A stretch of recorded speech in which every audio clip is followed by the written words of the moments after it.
তারই ধারাবাহিকতায় কিছু অংশ থেকে গিয়েছে। সেই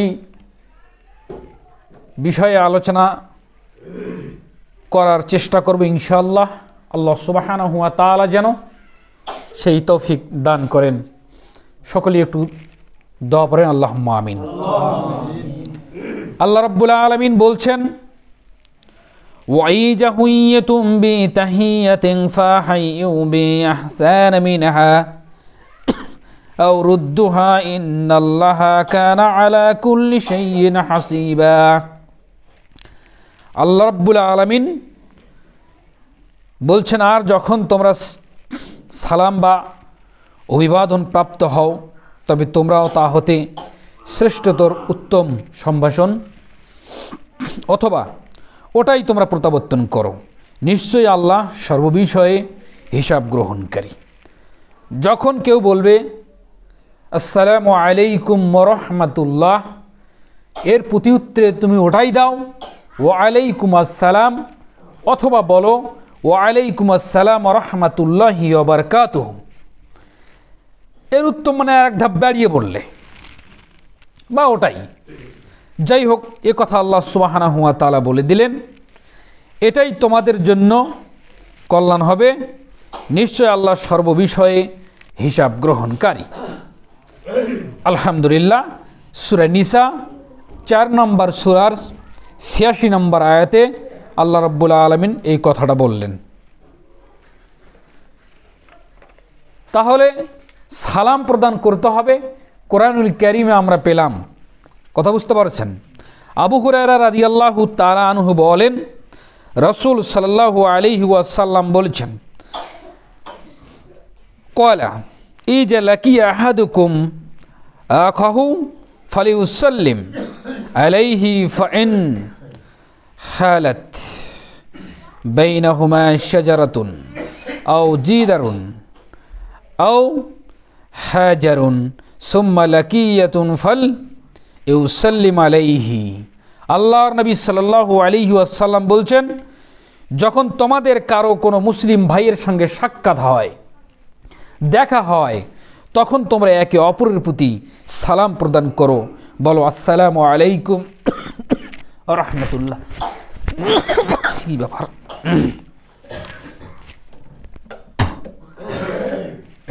এই কথা আল্লাহ নবী সাল্লাল্লাহু আলাইহি ওয়াসাল্লাম বললেন। অতঃপর যখন তাদের উভয়ের মধ্যে ব্যবধান হয়, মাঝখানে কিছু ব্যবধান হয়, তখন আবার যদি দেখা হয় কোনো বৃক্ষ মানে গাছ, কোনো প্রাচীর, কোনো দেয়াল, কোনো পাথর, কোনো পাহাড় এমন আড়াল হয়ে যায়, আবার পুনরায় সাক্ষাৎ হয়, তোমরা আবারও বলো আসসালামু আলাইকুম ওয়া রাহমাতুল্লাহ। গত জুমায় বলা হয়েছিল যে সময় সাপেক্ষে আসবে। তাহলে এইখানে সালাম আমি আপনাকে দিয়েছি, এই দিক দিয়ে ন্যাচারালিভাবে চলাফেরা করতেছি, এই দিক দিয়ে দেখা হয়, কোনো কাজকর্ম সেরে আবার আপনি ওখানে দাঁড়িয়েছেন, আবার আমি আপনাকে দে আসসালামু আলাইকুম রাহমাতুল্লাহ। এর ফলাফল কি, এর গুণাগুণ কি, সময় সাপেক্ষে আসবে ইনশাআল্লাহ। আল্লাহ রাব্বুল আলামিন কেন এই বিধান জারি করলেন? আর আমি গত জুমায় বলেছি, এতে মুআমালাত সৃষ্টি হয়, আমার নিরহংকার হয়, এ সম্পর্কে আসবে ইনশাআল্লাহ। এরকম গাছ, প্রাচী, পাথর, পাহাড় যদি আড়াল হয়ে যায়, আবার সাক্ষাৎ হয়ে যায়, তৎক্ষণিক হলেও তোমরা পুনরায় তার সঙ্গে সাক্ষাৎ হয়, তখন যেন আবার তাকে সালাম প্রদান করে। হাদিসটি আবু দাউদে রয়েছে 5200 এবং মিশকাতে হাদিসটি রয়েছে 4650।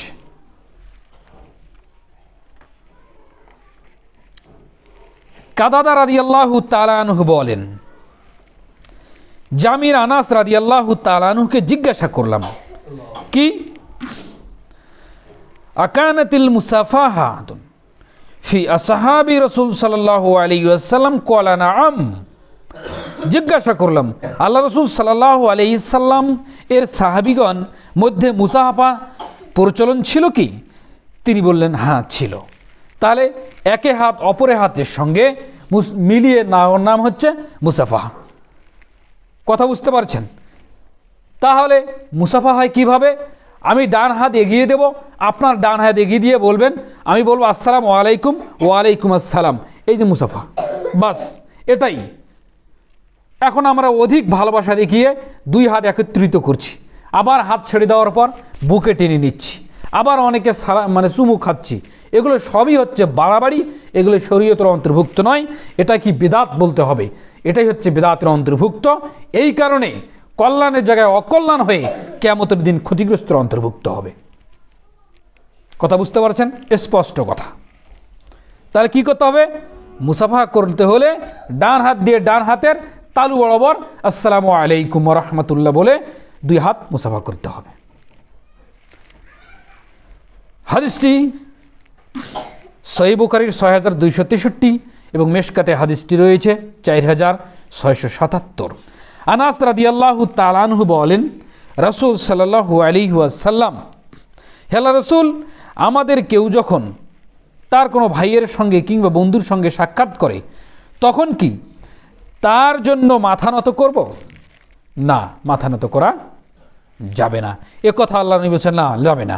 তারপর আবারও জিজ্ঞাসা করলাম, তার সঙ্গে কি আমরা আলিঙ্গন করব? না, যাবে না। তারপরে আমি কি তাদেরকে চুমু করবে? না, এটাও যাবে না। পুনরায় জিজ্ঞাসা করলাম, সে কি তার হাত ধরে তার সাথে মুসাফা করবে? যে হ্যাঁ, করবে। তখন কল আলা আনাম, তখন বলছে হ্যাঁ, মুসাফা করবে। তাহলে হাতের তালু দিয়ে হাতের তালু মিলিয়ে মুসাফা করবে। এ কথা রাসূল সাল্লাল্লাহু আলাইহি সাল্লাম বলছেন। হাদিসটি তিরমিজির 2728, মেশকাতে হাদিসটি রয়েছে 4680। এই হাদিস দ্বারাও প্রমাণিত হয় যে এক হাত অপর হাতের সঙ্গে মুসাফা করতে হবে, এটাই চূড়ান্ত। এর বাইরে আর কোনো কাজ করা চলবে না। বারা বিন আজিব রাদিয়াল্লাহু তাআলা আনহু বলেন যে রাসূল সাল্লাল্লাহু আলাইহি ওয়াসাল্লাম বলছেন, আফশুস সালাম ওয়া তাসলামু, পরস্পরে তোমরা সালাম প্রচলন করো, তাহলে কি হবে? তোমরা নিরাপদ থাকবে। সুবহানাল্লাহ। নিরাপদ থাকার আরেকটা কি কাজ বলেন তো? পরস্পরকে একে অপরে সালাম প্রদান করা। তাহলে আল্লাহর নবী বললেন, তাহলে তোমরা নিরাপদ থাকবে। নিরাপদ আমরা খুঁজি, কিন্তু নিরাপদ রয়েছে শরীয়ত মানার শিষ্টাচারের ভিতর। যেমন আল্লাহর নবী বলছেন যে আগে সালাম প্রদান করে সে আল্লাহর নিকট অধিক প্রিয়, গত জুমায় বলা হয়েছে। এখন এইখানে এসে আল্লাহ নবী বলছেন পরস্পরে সালাম প্রদান করলে তোমরা নিরাপদ থাকবে। অন্য এক বর্ণনায় আল্লাহর নবী বলছেন ফজরের সালাত জামাতে আদায় করলে সে ব্যক্তি আল্লাহর জিম্মেদারিতে থাকে। মানে আপনাকে জিম্মেদারিতে, আপনাকে নিরাপদ রাখার জন্য আপনাকে শরীয়তের শিষ্টাচারগুলো যদি মানেন তাহলে আপনি নিরাপদ থাকবেন, আল্লাহর জিম্মেদারিতে থাকবেন। আমরা বিষয়গুলো বুঝি না, না বুঝার ক্ষেত্রে আমরা অনেক সময় অবহেলা করি। ছোট্ট একটা বিষয় আমরা মনে করি সালাম না দিলে কি হতে পারে, সালাম দিলে আপনার কল্যাণ কি, এ কথা তো আল্লাহর নবী বলছেন। আবু ইউসুফ আব্দুল্লাহ ইবনে সালাম রাদিয়াল্লাহু তাআলা আনহু বলেন, ইয়া আইয়ুহান নাস, রাসূল সাল্লাল্লাহু আলাইহি সাল্লাম কে বলতে শুনেছি কি, ইয়া আইয়ুহান নাস আফশুস সালাম ওয়া আতিমুত তাআম ওয়া সাল্লু বিল লাইল ওয়ান নাস নিয়াম। আল্লাহ নবী বলছে তাদখুলুল জান্নাতা বিস সালাম। আল্লাহর নবী সাল্লাল্লাহু আলাইহি ওয়াসাল্লামকে বলতে শুনেছি, হে মানুষ, তোমরা পরস্পরে সালাম প্রদান করো, প্রচলন করো। এ কথা আল্লাহর নবী বলছেন। এবং দুস্থ গরিবদের, অসহায়দের মুখে খাদ্য প্রদান করো, এ কথা আল্লাহর নবী সাল্লাল্লাহু আলাইহি সাল্লাম বলছেন। তোমরা খাদ্য প্রদান করো। আর মানুষ যখন ঘুমিয়ে যায় তখন তোমরা কিয়ামুল লাইল অর্থাৎ রাতের সালাত আদায় করো। হাদিসটি অবহেলা করে দেখলে হবে না। আল্লাহর নবী বলছেন পরস্পরে দেখা হলে সালাম প্রদান করো, গরিব দুঃখী মানুষদের মুখের আহার তুলিয়ে দাও এবং তাকে ক্ষুধার্ত হলে খাদ্য প্রদান করো। মানুষ যখন ঘুমিয়ে যায় তখন তুমি উঠে রাতে সালাত আদায় করো। তারপরে আল্লাহর নবী সাল্লাল্লাহু আলাইহি সাল্লাম বলছেন যে তাদখুলুল জান্নাতা বিস সালাম, তোমরা জান্নাতে, শান্তির জায়গায় স্থান হচ্ছে জান্নাত, তোমরা নিরাপদে জান্নাতে প্রবেশ করো। শেষের কথাটা খুব চমৎকার।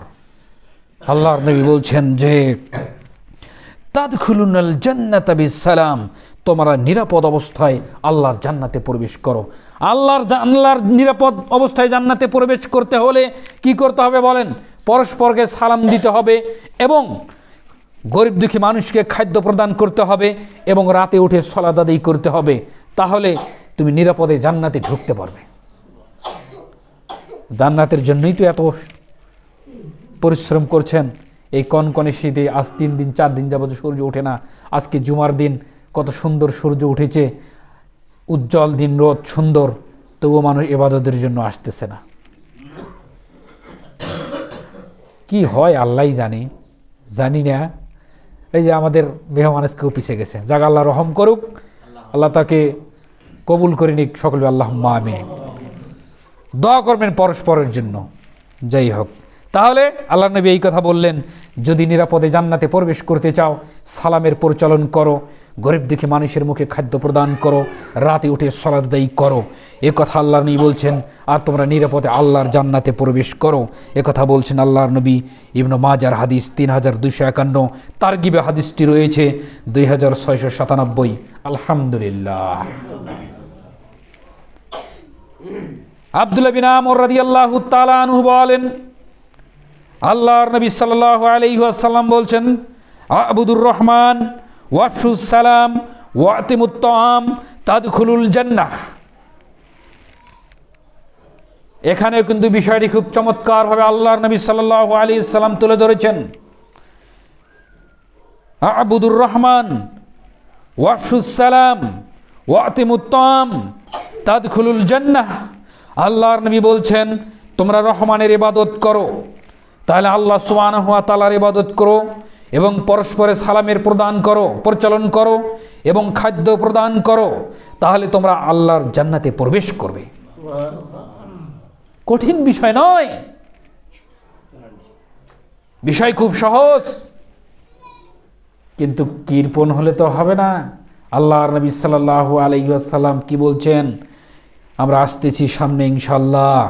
আবু দারদা রাদিয়াল্লাহু তাআলা আনহু বলেন, আল্লাহ রাসূল সাল্লাল্লাহু আলাইহি ওয়াসাল্লাম বলেছেন, আফশুস সালাম ওয়াকাইতালু, তোমরা পরস্পরে সালামের পরিচালন করো, তাহলে তোমরা সম্মান এবং মর্যাদার অধিকারী হবে।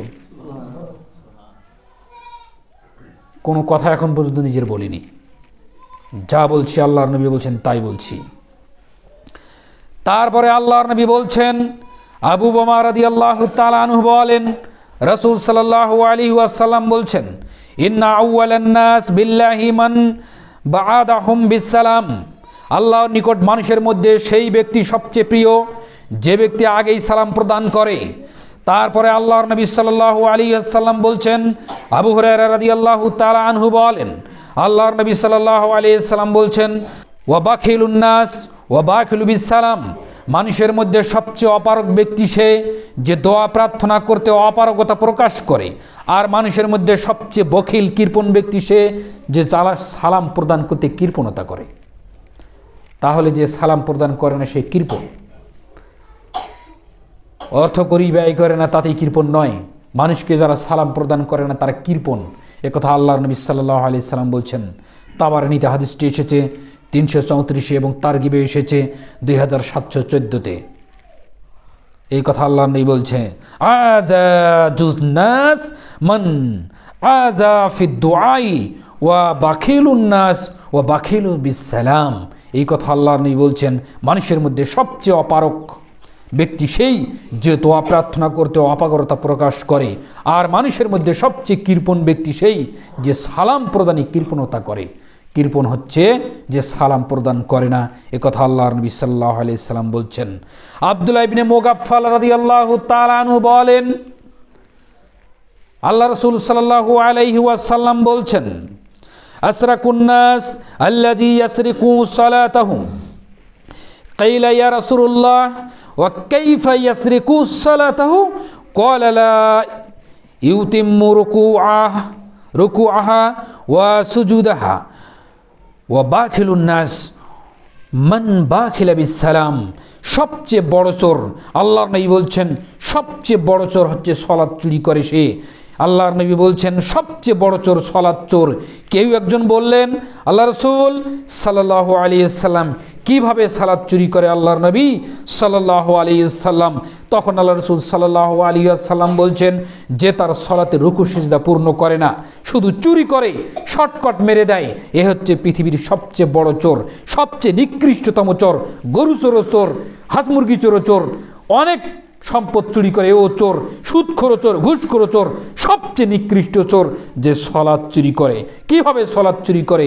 রুকু সিজদা ঠিক মতো করে, আদায় করে না, খালি মুরগির মতো ঠোক মারে। একে আল্লাহর নবী সাল্লাল্লাহু আলাইহি সাল্লাম সবচেয়ে বড় চোর, সবচেয়ে নিকৃষ্ট চোর বলেছেন। তখন পূর্ণ করে না। আর মানুষের মধ্যে সবচেয়ে কৃপণ সেই যে মানুষকে সালাম প্রদান করে না। এই হাদিসের দুইটি বিষয় আসলো। হাদিসটি তাবারানি 334, আবার তারগিব হাদিসটি আছে 2715।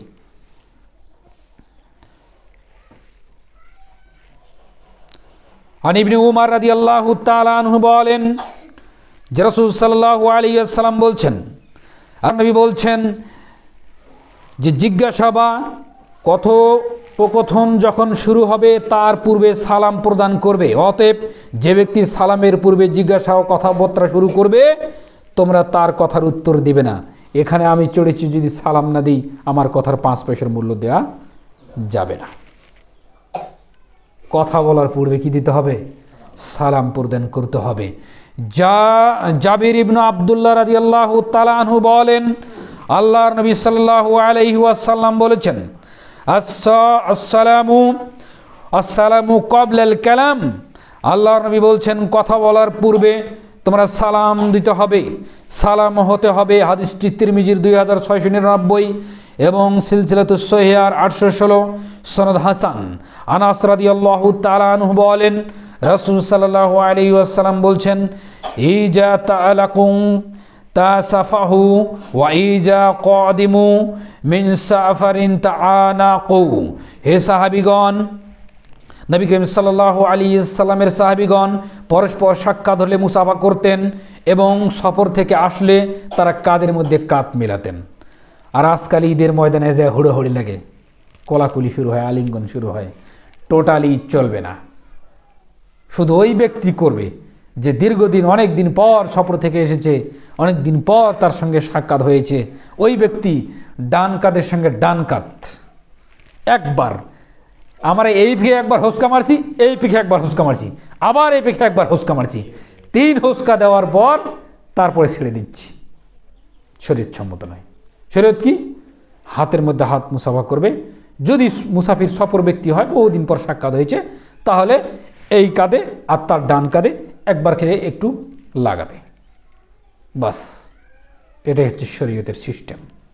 এই 3-4 বার জড়িয়ে আলিঙ্গন করা শরীয়ত সম্মত নয়। কথা বুঝতে পারছেন না? যায়েদ ইবনে আরকাম রাদিয়াল্লাহু তাআলা আনহু বলেন, যখন নবী করিম সাল্লাল্লাহু আলাইহি ওয়াসাল্লাম আমাদের সালাম দিতেন তখন আমরা বলতাম ওয়ালাইকুম আসসালাম ওয়া রাহমাতুল্লাহি ওয়া বারাকাতুহু ওয়া মাগফিরাতুহু। মাগফিরাতুহু থেকে বলা যাবে। তারপরে অনেকগুলো আরও কথা আছে। ওয়ালাইকুম আসসালাম ওয়া রাহমাতুল্লাহি ওয়া বারাকাতুহু ওয়া মাগফিরাতুহু ওয়া জান্নাতুহু। এই জান্নাতুহু এই শব্দগুলোর ওই দিকে যাওয়ার কোনো, মাগফিরাতুহু থেকে বলতে হবে। এ কথা আল্লাহর নবী সাল্লাল্লাহু আলাইহি সাল্লামের আমল পাওয়া যায়, সাহাবীগণের আমল পাওয়া যায়।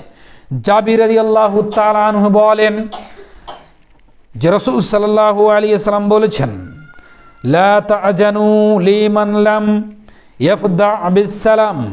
যে ব্যক্তি প্রথমে সালাম প্রদান না করে তাকে তোমরা কথা বলার বা প্রবেশের অনুমতি দিও না।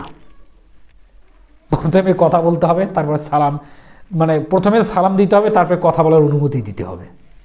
সালামি দিয়ে নিয়ে কথা বলার কোনো অপশন নেই। এই হাদিসগুলো দ্বারা স্পষ্ট প্রমাণিত হয় যে কথা বলার পূর্বে অথবা কোনো স্থানে বা বাড়িতে প্রবেশের পূর্বে সালাম প্রদান করতে হবে। ওমর রাদিয়াল্লাহু তাআলা আনহুর বাসায় গিয়েছিলেন, আমার এই মুহূর্তে সঠিক মনে হচ্ছে না, তবে ইবনে মাসুদ সম্ভবত হবে, এরকমই মনে পড়ছেন। তো বলছিলেন আল্লাহর নবী যেতে বলেছিলেন, তিনি গিয়েছেন, আসসালামু আলাইকুম, আসসালামু আলাইকুম, আসসালামু আলাইকুম। তখন কোনো উত্তর উমর রাদিয়াল্লাহু তাআলার বাড়ি থেকে আসেননি। তারপরে ফেরত এসেছেন, হাদিসের ওপর পালন করেছে। যখন কোনো সাড়া আসেনি, কোনো উত্তর আসেনি প্রবেশের, তখন তিনি ফেরত এসেছেন। যাই হোক, কিছুদিন পর তার সঙ্গে সাক্ষাৎ হলো। তখন বলে, তোমাকে যেতে বলেছে, তুমি যাওনি কেন? তখন বলছে, আমিরুল মুমিনিন, আমি গিয়েছিলাম, আমি এই ঘটনা করেছি, কিন্তু কোনো উত্তর আসেনি, ফেরত এসেছি। তুমি এই কথা কোথায় পেলে সালাম দেওয়ার পর ফেরত আসবে? তার মানে ওমর রাদিয়াল্লাহু তাআলা আনহু এই হাদিস জানতেন না। তারপরে ওমর রাদিয়াল্লাহু তাআলা বলছেন, তুমি মিথ্যে বলছো না সত্য বলছো, আমি প্রমাণ করব। যদি মিথ্যে হয় তাহলে তোমার পেট পিঠ ছিঁড়ে আমি তোমার মৃত্যু প্রদান করব, মৃত্যু দিয়ে দেব, তোমার শাস্তি দেব। এই কথা বলছেন। তখন তো ওই সাহাবীর ভয় ধরে গেছে, তিনি দৌড়, কিছু সংখ্যক সাহাবী বসে আছে, ওখানে সবচেয়ে ছোট্ট সাহাবী আছে আবু সাইদ খুদরি। খুদরি শব্দের হচ্ছে ছোট, তার পাগুলো ছোট ছোট। তখন ওইখানে বসে আছে ওই সাহাবী, যে বলছে আমার তো জীবন শেষ। কেন? আমিরুল মুমিনিন আমাকে এই কথা বলছে, উমর যে মানুষ, যে রাগী মানুষ, আমাকে করেই ছেড়ে দিবে, এই কাজ করেই দিবে। আরে আমি যে সালাম দিয়েছি উত্তর পাইনি, ফেরত এসেছি। উমর বলছে, এই হাদিস তুমি কোথায় পেলে? যদি সত্য না হয় তোমাকে পেট পিঠ ছেড়ে আমি শাস্তি প্রদান করব। তখন আবু সাইদ খুদরি বলছেন, আরে সাহাবীদের মধ্যে সবচেয়ে আমি ছোট, আর আমি সাক্ষ্য দিব, আমি তো রাসূলের মুখ থেকে শুনছি কারো বাড়িতে যে যদি সালাম দেওয়ার পর কোনো উত্তর না আসে ফেরত আসতে হবে। সাহাবীগণ রেগে গেলেন। তারপরে পর্যায়ক্রমে একত্রিত হলেন। ওমর রাদিয়াল্লাহু তাআলাকে বললেন, আপনি আল্লাহ রাসূলের সাহাবীদেরকে হুমকি দেন, শাস্তি দেওয়ার হুমকি দেন, অথচ আমি সাক্ষ্য দিচ্ছি যে আল্লাহ নবী এই কথা বলেছেন। ওমর তো চালাক মানুষ, পাল্টি খেয়ে বলছে, আরে আমি ভয় করছি আল্লাহর নবীর হাদিস জাল হয় নাকি, এই করে আমি সেই কথা বলেছি। কথা দেখেন কোন দিকে চলে গেল। কথা ঠিক, উমরের কথাও ঠিক, যে হাদিস জাল হয় নাকি, আল্লাহর রাসূলের নামে মিথ্যা চালু করা হচ্ছে নাকি সমাজে কথাবার্তা। তাহলে হাদিস তখন থেকে নোট শুরু হয়েছে, তখন থেকে লিপিবদ্ধ আছে, তখন থেকেই হাদিস একত্রিত করা শুরু হয়েছে। আর যারা হাদিস অস্বীকারী তারা বলছে কোরআন ছাড়া আমরা হাদিস মানব না, হাদিস এসেছে 250-300 বছর পর জমা করা শুরু হয়েছে। আর এবার তোমাকে কোরআন মানতে হলেও হাদিসকে ফলো করে কোরআন মানতে হবে। কেন? সর্বপ্রথম যেই কথা এসেছে হাদিসের কথা, আল্লাহ নবীর উপর যখন কোরআন নাজিল হয় তার পূর্বের কথা কি বলেন তো? তোমার উপর যখন কোরআন নাজিল হয়েছে তুমি পড়ো। মা কোন নবী করে আমি তো পড়তে জানি না। তাহলে এগুলো কার কথা? এগুলো আল্লাহর, মানে এগুলো কোরআনের কথা নয়, কিন্তু হাদিসের কথা। তাহলে হাদিসকে স্বীকৃতি দিয়েই কোরআনে যেতে হবে আপনাকে। তো হাদিস অস্বীকারী যারা, তারা পথভ্রষ্ট, তারা মুসলিম নয়। যারা হাদিস অস্বীকার করে তারা কাফের। যাই হোক, আমরা এই শিষ্টাচারগুলো, এতক্ষণ যে হাদিসগুলো আমরা শুনলাম, এই শিষ্টাচারগুলো আমরা গ্রহণ করব। পরস্পরকে সালাম প্রদান করব, গরিব মিসকিনদেরকে আমরা খাদ্যমুখে তুলে দেওয়ার চেষ্টা করব, রাতে উঠে সালাত আদায় করার আমরা চেষ্টা করব। তাহলে আমরা জান্নাতে প্রবেশে যাওয়ার জন্য আমাদের সহজ উপায়ে হয়ে যাবে ইনশাল্লাহ। আল্লাহ রাব্বুল আলামিন যেন আমাদেরকে সেই তৌফিক দান করেন, আল্লাহুম্মা আমিন। তারপরে কিছু কথা। বাংলাদেশের দুটি স্থান এখন উত্তাল, একটা সিলেটের মাটি, আর একটা কি যেন জায়গাটার নাম, কসুয়া না কি যেন জায়গাটার নাম, তাই না? দুই জায়গা বেদাতিরে এত এত ক্ষিপ্ত যে তারা জনগণ নিয়ে, এই যারা বেদাতির বড় বড় লিডার, যারা পীরেরা নিয়ে রাস্তায় নেমে মিটিং মিছিল করছে, র্যালি দিচ্ছে, মিছিল করছে। আহলে হাদিসদের কোনো কনফারেন্স, কোনো সম্মেলন তারা করতে দিবে না। কত বড় নিকৃষ্ট প্রাণী হলে পড়ে এই ধরনের কর্ম তারা করতে পারে। এই লোকগুলাই কিন্তু এক সময় বিগত নেত্রীকে জননী উপাধি দিয়েছিল। এরাই কিন্তু নতুন রূপে এরা আবার বেরিয়ে এসেছে আহলুল হাদিসদেরকে ঠেকাতে। ঘটনা দেখেন কত কঠিন। অথচ আহলুল হাদিসরা জুলুমের বিরুদ্ধে সব সময়ের জন্য সোচ্চার ছিল, আজও আছে, ভবিষ্যতে থাকবে ইনশাআল্লাহ। আহলুল হাদিসরাই হচ্ছে জমিনের উপরে একমাত্র খাঁটি শরীয়তের পাহারাদার। আর তাদেরকে তারা পথভ্রষ্ট ফতুয়া দিয়ে তাদের বিরুদ্ধে তারা মিটিং মিছিল করছে, প্রোগ্রাম করতে দিবে না। এরা এত বড় বেদাতি। আল্লাহ সুবহানাহু ওয়া তাআলা যদি তাদের উপরে হেদায়েত করে থাকেন, যদি নচিবে থাকে, তাহলে তাদেরকে হেদায়েত দিক। আর যদি হেদায়েত তাদের নচিবে না থাকে, তাহলে আল্লাহ সুবহানাহু ওয়া তাআলা তাদের পরিকল্পনা গেলে আল্লাহ সুবহানাহু ওয়া তাআলা যেন নস্যাৎ করে দেন। সকলে বলে আল্লাহুম্মা আমিন। এটি দোয়া ছাড়া আমাদের কি করার আছে? এই যে সালামের আলোচনা করলাম, এখানে কিছু বিষয়, সালাম কাকে দিতে হবে আর কাকে দিতে হবে না স্পষ্ট জ্ঞাত আছেন যে ব্যক্তিগুলো কঠোর বেদাতি, জ্ঞানী বেদাতি, এদেরকে সালাম প্রদান করা সালফে সালিহিনের নীতি নয়। মনে থাকবে কথাটা। স্পষ্ট কঠোর বেদাতি, জ্ঞান আছে তারপর বেদাত করে, এদেরকে সালাম প্রদান করা যাবে না, এটা সালাফদের নীতি নয়, কখনোই তাকে সালাম প্রদান করা যাবে না। তারপর বিড়িখোর, গুলখোর, গাঁজাখোর, ভাঙখোর, ইয়াবাখোর, মদখোর, অশ্লীলতায় জড়িত এমন প্রকাশ্য জানা ব্যক্তিকে সালাম প্রদানের কোনো কারণ নেই। এরা নিকৃষ্টতম ব্যক্তি। সালাম প্রদান করবেন সাধারণ ভালো মানুষের সঙ্গে ভালো মানুষের। বেনামানজিকে সালাম প্রদানের কোনো অপশন নেই। বেনামানজি সালাম দেওয়া যাবে না। কেন? বেনামানজি মুসলিম নয়, সালাম দিতে হবে মুসলিম টু মুসলিম। বেনামানজিকে সালাম প্রদান করা যাবে না। মনে থাকবে ইনশাআল্লাহ, মনে রাখতে হবে। বলবে কেন সালাম দিলি না, তোরা ইসলামের কথা বলেন, খুব ধর্মকর্মের কথা বলেন। ওই ধর্মে আমাদের আছে ভাই, শরীয়তে বেনামাজি সালাম দেওয়া যায় না। যেই শরীয়তে দোহাই দিচ্ছেন ওই শরীয়তে আছে ভাই আপনার মতো কঠোর বেদাতিকে সালাম দেওয়া নিষেধ। যে শরীয়তের দোহাই দিচ্ছেন ভাই ওই শরীয়তে আমাদের নিষেধ আছে, কোনো হারামখোরকে সালাম প্রদান করা যাবে না। বলতে পারবেন না? ভদ্র সুন্দরভাবে তাদেরকে বুঝিয়ে দিতে হবে। তুমিও দিনদারি হও, তুমিও ভালো হয়ে যাও, তোমার মাঝে আর আমার মাঝে এক হয়ে যাব আমরা।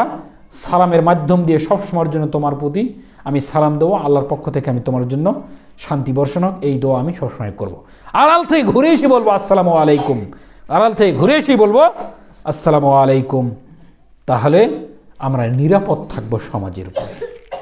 আল্লাহ সুবহানাহু ওয়া তাআলা যেন আমাদের এই কর্মটুকু কবুল করেন সকলেই, আল্লাহুম্মা আমিন।